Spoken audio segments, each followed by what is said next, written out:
Muy buen día tengan todos ustedes. En esta oportunidad vamos a compartir un nuevo tema en el conocimiento de la contabilidad, que espero que sea de mucha utilidad para cada uno de ustedes. Y ya hemos hablado en algunas sesiones más sobre conceptos que son básicos en la labor del contador. Hoy vamos a conocer también otra parte del trabajo del contador y nos vamos a referir en esta sesión específicamente al tema del proceso contable. El proceso contable. La misma definición de contabilidad de alguna manera ya nos asoma a este término del proceso contable, puesto que la definición de contabilidad nos dice que la contabilidad es una técnica que nos ayuda al registro de los eventos financieros de una entidad, expresándolo en unidades monetarias hasta generar informes finales que llamamos estados financieros. Quiere decir que la contabilidad es una técnica o una forma para registrar los eventos financieros de una entidad. Y por supuesto, para hacer eso tiene que haber un proceso que tiene sus partes componentes. Un proceso es una sucesión de labores que se siguen para realizar una actividad más amplia. En el caso de la contabilidad, el proceso contable lo podemos definir como la sucesión de labores administrativas que permiten el registro de los hechos financieros en los libros contables. El trabajo del contador pues se va a circunscribir todos los días a la realización de este proceso. Todos los días habrá que seguir una parte del mismo para realmente darle cumplimiento a la finalidad de la contabilidad, que va a ser resumir todos los hechos financieros de una entidad y transmitir la información de esos hechos a los usuarios internos o externos de la entidad. Ese proceso tiene básicamente tres partes.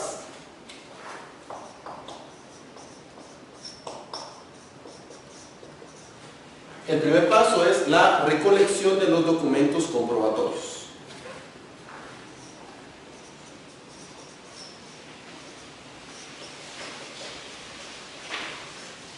El segundo paso es la anotación de los documentos comprobatorios en los libros auxiliares.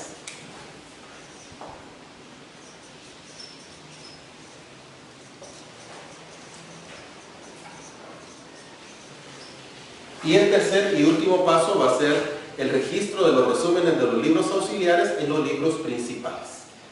Y a su vez también estos tres pasos que yo de manera muy resumida coloco acá delante de ustedes son también de alguna manera los elementos del proceso contable. Hablamos de recolección de documentos.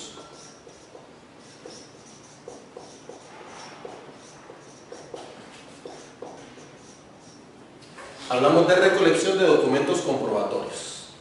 Los documentos comprobatorios son todos los eventos que se generan a lo interno o a lo externo de la organización por las actividades que la entidad va realizando. Si vendemos, por poner un caso, si vendemos, lógicamente nosotros debiéramos emitir una factura. Si compramos, por supuesto, al hacer la compra y pagar en efectivo o en cheque, debiéramos nosotros pedirle a nuestro proveedor que nos extienda también una factura. Si vamos al banco y depositamos una cantidad en efectivo en una cuenta de depósitos monetarios, lógicamente esperaríamos que el banco nos extienda a nosotros una boleta como constancia del depósito que acabamos de hacer. Si le pagamos a un proveedor una deuda que tenemos, pues esperaríamos también que el proveedor, por supuesto, nos extienda un recibo que nos garantice en el papel que ya recibió la cantidad de dinero que nosotros le estamos abonando. Y así sucesivamente, todas las labores que realiza la entidad de carácter financiero, todas debieran generar para nosotros un documento comprobatorio. Y ese documento comprobatorio pues va a ser la base de todo lo que nosotros hacemos en contabilidad. Prácticamente no podemos hacer nada en contabilidad si por los eventos financieros que vamos realizando nosotros no tenemos los documentos comprobatorios que respalden los registros. Por lo tanto, los documentos comprobatorios son algo así como la materia prima del trabajo del contador. Si el contador sabe que se están llevando a cabo las operaciones, pero no tiene los documentos comprobatorios que demuestran que así lo hacen, pues lógicamente no va a poder dar ni siquiera inicio a la labor del contador, puesto que el sustento de todos los registros van a ser propiamente los documentos comprobatorios. El segundo paso va a ser registrar esos documentos comprobatorios en los libros auxiliares. Los libros auxiliares, por decirlo de una manera, son registros complementarios de la contabilidad principal que nos ayudan a llevar anotación de un hecho o de una cuenta o valor en particular. La contabilidad muchas veces en sus reportes pues nos va a dar información hasta cierto punto general. Cuando miramos un estado financiero y miramos el concepto de clientes, o miramos el concepto de mercaderías, ¿verdad? O miramos el concepto de salarios, o miramos el concepto de bancos, simplemente nos muestra el estado financiero, el dato general de esos rubros que se fueron manejando durante todo el periodo y que en su momento pues nos reportan tal valor. Pero detrás de esa cantidad que nosotros miramos ahí, bajo la forma de almacén, bajo la forma de bancos o bajo la forma de algunos otros conceptos, son el resultado de una serie de eventos que finalmente nos llevan a ese valor. Y los libros auxiliares nos llevan específicamente a llevar control de algunos bienes que por su naturaleza y por su gran rotación, pues lógicamente necesitan de un registro especial. Y esos registros nos los van a proporcionar y a constituir estos libros que nosotros llamamos libros auxiliares. Y el tercer paso en el proceso contable van a ser los libros principales, que son los libros que de manera más específica y general reportan los eventos financieros de una entidad. ¿Por qué le llamamos libros principales? Puesto que están establecidos en el Código de Comercio, en la legislación guatemalteca, y en atención a esa disposición principal del Código de Comercio, que es la ley que rige la actividad comercial en Guatemala, pues nosotros llamamos a esos libros principales. Y los libros principales pues van a ser el registro principal de la contabilidad de una entidad, como su misma palabra lo dice. Ahora bien, volviendo a cada uno de los aspectos de manera particular, hemos dicho que los documentos comprobatorios son el sustento de todos los registros contables. ¿Cuáles son los documentos comprobatorios específicamente? Pues documentos comprobatorios hay muchos, sinceramente, ¿verdad? Voy a enlistar aquí algunos, pero en la práctica, de acuerdo a la actividad que alguno de nosotros vaya realizando, pues podrá conocer algunos más. Para empezar, como documentos comprobatorios vamos a reconocer las facturas. Facturas, no solamente las facturas que comúnmente recibimos en los supermercados o en las tiendas donde compramos ropa, compramos zapatos, compramos comida, sino también otras formas de factura como factura cambiaria, factura especial, factura electrónica, factura de pequeño contribuyente. Son otros tipos de factura que existen en Guatemala. Tal vez no estamos muy habituados a hablar de ese tipo de facturas, pero existen en la práctica. Aparte de las facturas, tenemos documentos como las notas de envío, las notas de débito, las notas de crédito, las planillas de sueldos, los cheques, las libretas de ahorro, los estados de cuenta bancaria, por supuesto también las declaraciones de impuestos. Estos son, de manera general, los documentos comprobatorios que nosotros vamos a generar en la contabilidad. Y a todos ellos, pues, se van a agregar algunos más. Y en la práctica nosotros podemos encontrar más documentos comprobatorios que, lógicamente, nos van dejando constancia de los hechos financieros que se van sucediendo en una entidad. En cuanto a los libros auxiliares, podemos decir que los libros auxiliares, pues, son básicamente estos que yo les voy a mencionar acá. Hay un libro auxiliar llamado Caja. Tenemos otro libro auxiliar que llamamos Bancos.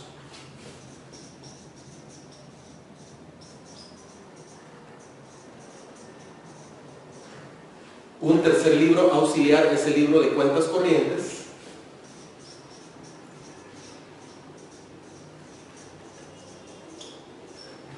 Podemos mencionar también el libro de salarios.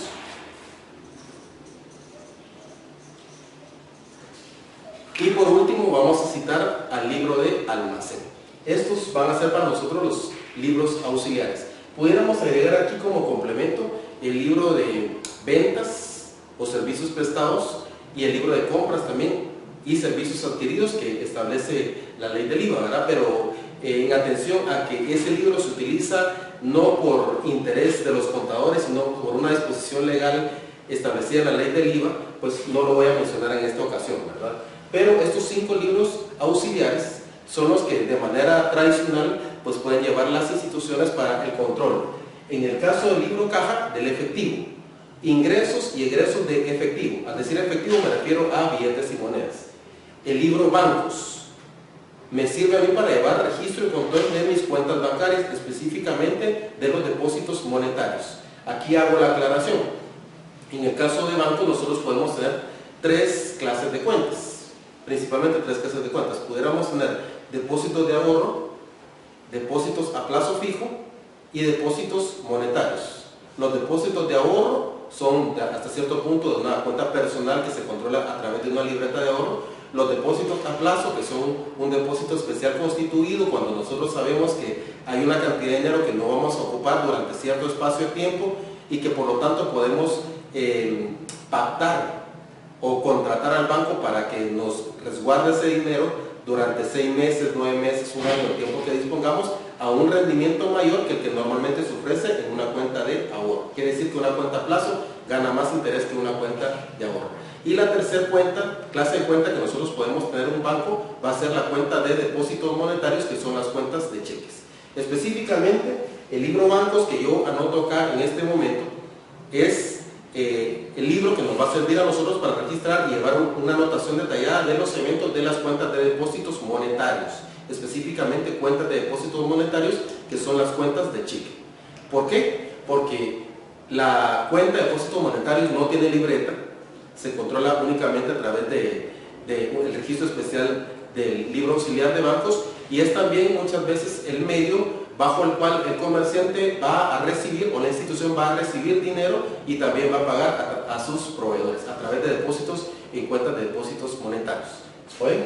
El tercer libro, auxiliar es el libro de cuentas corrientes. El libro de cuentas corrientes básicamente me va a servir a mí para controlar deudas, sea deudas a mi favor o deudas en contra. Cuando yo digo deudas a mi favor, me refiero a deudas que tengo el derecho de cobrar. Entiéndase cuentas por cobrar, clientes, deudores, por poner los 3 casos más importantes. Si hay gente que me debe o hay instituciones que me deben, yo no me puedo confiar, no le puedo confiar a mi mente que me voy a recordar de todas las personas que me deben para saber en qué momento les tengo que cobrar y cuánto les tengo que cobrar. Eso sería realmente imposible. Lo mejor es que yo lleve un registro detallado que me diga quiénes me deben, cuánto me deben, por qué me deben, cuándo me tienen que venir a pagar y cuánto me tienen que venir a pagar. Entonces, esa información es básica, porque si no dispongo de esa información, lógicamente, pues las personas quizás se irían, tendrían la posibilidad de no cancelarme, y yo ni siquiera pues tendría la posibilidad también de recordarme que les debo cobrar porque tienen una cuenta pendiente conmigo. Y así como hay deudas que están a mi favor porque yo tengo el derecho a cobrar, lógicamente hay compromisos que yo tengo la obligación de cubrir, son deudas que están en contra mía. Y de la misma manera yo debo saber a quién le debo, cuánto le debo, por qué le debo, cuándo le tengo que pagar y cuánto le tengo que pagar. ¿Oye? Entonces, en ese caso me estoy refiriendo, por ejemplo, a cuentas por pagar, a proveedores, a acreedores, incluso pudiéramos hablar ahí un poquito también de préstamos bancarios si quisiéramos considerarlo en ese libro de una manera más particular. Entonces, el libro de cuentas corrientes nos va a servir a nosotros para llevar control de las deudas que están a mi favor o en contra mí. El cuarto libro auxiliar es el libro de sueldos y salarios, que me va a permitir a mí llevar anotación de los sueldos y demás prestaciones que se van cancelando al personal. Al decir demás prestaciones me refiero a comisiones sobre ventas, me refiero a vacaciones, me refiero a aguinaldo, me refiero a bono anual o bono 14 como comúnmente le conocemos. El pago de todas esas prestaciones son importantes, y si nosotros le cancelamos al personal y no tenemos registro de que nosotros ya hemos cumplido con nuestras obligaciones con los trabajadores, eso pues se puede volver un gran problema, puesto que puede volverse tema de alegato más adelante, estando implícita pues grandes cantidades de dinero por las obligaciones laborales que se van generando con los trabajadores. Y lo mejor es que a medida que se vayan cancelando las prestaciones, pues los trabajadores por supuesto las vayan recibiendo, y nosotros tengamos un documento por escrito que con la firma de ellos garantice que efectivamente la institución ya cumplió con la obligación de cancelarle a cada uno de sus trabajadores la cantidad que le queda pendiente. Este registro me lo va a permitir a mí el libro de sueldos y salarios. Y el quinto libro auxiliar es el libro de almacén. En el libro de almacén lo que voy a hacer es controlar las existencias que tengo de mercaderías en primer lugar, y de cuentas como papelería y útiles, material de empaque, útiles enseres, útiles de oficina, combustibles y lubricantes. Cosas que yo tengo para la comercialización o cosas que tengo para el consumo de la institución. Todo eso lo puedo controlar perfectamente a través del libro de almacén. Y eso es un libro muy importante, puesto que si nos ponemos a pensar en un supermercado, por ejemplo, ¿Cuál es la inversión de una tienda, de un supermercado, por surtir toda su área de ventas en mercaderías? Pues lógicamente va a ser bastante. Surtir una tienda de todo lo que se necesita, por ejemplo, en un supermercado, lleva una gran cantidad de dinero y no sería prudente de parte del comerciante o de los dueños simplemente tener ahí la mercancía debidamente colocada, pero sin ningún registro que nos diga cuánto es lo que realmente tenemos. Y eso lo podemos tener perfectamente a través de nuestro libro de almacén. Y en cuanto a los libros principales básicamente van a ser 4.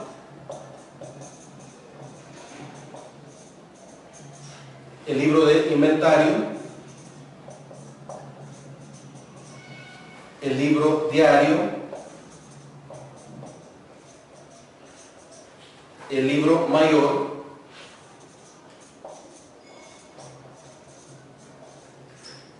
y el libro de balances. Estos son los 4 libros que nosotros llamamos libros principales, y como ya lo dije un poquito antes en esta misma sesión, les llamamos libros principales porque están mandados o dispuestos en el Código de Comercio de Guatemala. El libro de inventario, que nos hace una lista de los bienes y derechos de la entidad, quiere decir sus activos y pasivos, y también sus obligaciones, de manera detallada. El libro diario, que es donde hacemos la anotación de los hechos financieros haciendo uso del sistema de partida doble. Aquí es donde nosotros normalmente hacemos las famosas partidas o pólizas, definiendo qué cuentas quedan en el debe, qué cuentas quedan en el haber, qué cantidades se cargan, qué cantidades se abonan. El libro de mayor, o también llamado libro centralizador, que va a reunir toda la información que genera el libro diario bajo un solo registro, y que va a permitir centralizar, como lo dice esa palabra, las tantas anotaciones que de una misma cuenta se hayan hecho en el libro diario. Y el libro de balances, que es el libro que va a generar los informes finales que genera todo el proceso contable. Y en este sentido, pues vamos a tomar en cuenta que hay varios balances, no solo tenemos un tipo de balance, sino que pueden haber varios balances que nosotros podemos ir elaborando durante el año. En primer lugar, un balance general de apertura, cuando se abre el proceso contable al inicio de cada periodo; un balance de comprobación, que pudiera ser al final de cada mes, o incluso diario si fuera mucho el interés de la entidad, en donde vamos cuadrando los cargos y los abonos de todas las cuentas para ver si las anotaciones van coincidiendo en el debe y en el haber. Pudiéramos también tener más adelante, ya como estados financieros al final de un proceso, balances generales de cierre, estados de resultados, estados de flujo de efectivo, estados de costo de producción, por poner los estados financieros más comunes que se llevan en la contabilidad. Y todos esos estados o informes financieros se dejan anotados en el libro de balance.